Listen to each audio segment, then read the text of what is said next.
start a new file, go to geometry nodes, collapse this, add a remesh modifier, set it to sharp, and I'm going to set the depth to 5 here. We're going to say new geometry nodes, name it to damage, add in a subdivision surface.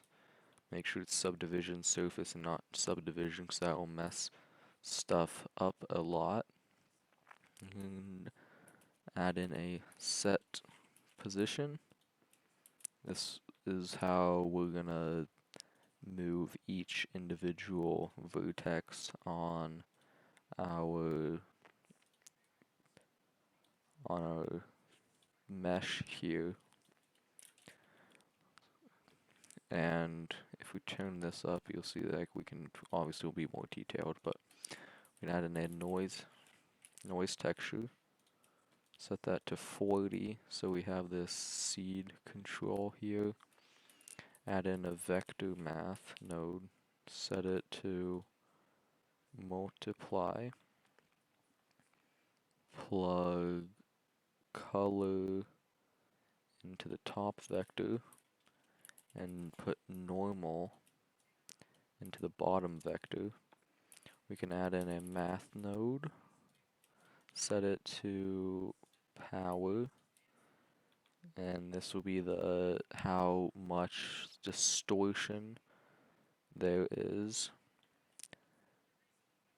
And then take this, plug that into offset, and boom, you'll get some really sorted stuff. But turn this up and you'll get less and less. So here, I guess if you want to make like some sort of stone rocky surface, this would probably just be fine. But we want to only apply this damaging stuff just on the edges. So what we want to do is instead add in a boolean, a mesh boolean, set it to intersect. We can plug the geometry in here from the distorted version, take the original geometry, plug it in there, take this and plug that into the geometry, and you'll see here at this point there's that, but if we turn this up, see there becomes more and more damage. That's usually why I turn that down, not to that, but if your computer can handle it, I would turn that up. So in this case, I want to control this without having to open geometry node, so I'm going to plug that into here and name this to amount. And I'm actually going to plug this to another math node, but set it to multiply, and multiply it by 3. And then we can set this amount to 1.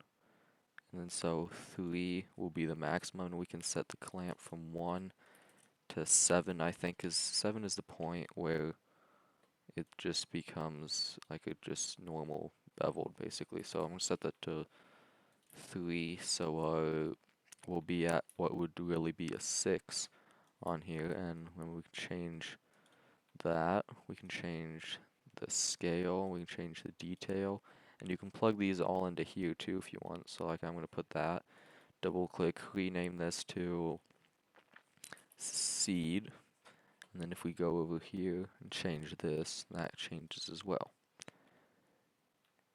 So this is what you can also kind of use this to control the amount, but so let's do that. Let's go here, drag this into here. This basically says this is like a mask for where it will apply the damage. So we can just say that's damage mask, I guess. But turn this up, it'll be nothing. Turn it down, it'll be everything. So I'm just going to reset that once again.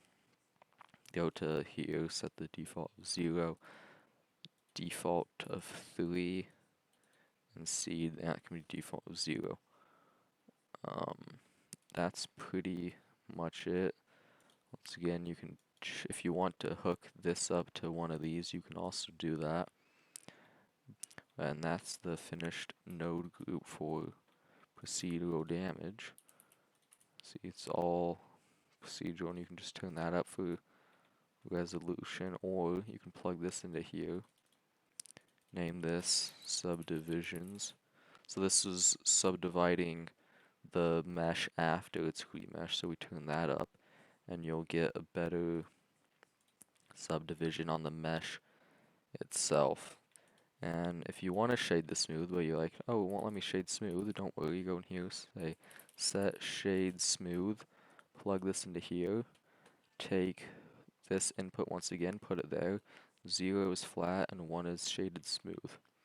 And then you can change this, you can change subdivisions. Be careful with it because it can get kind of intensive, but that is it for this tutorial. Thanks for watching. Goodbye.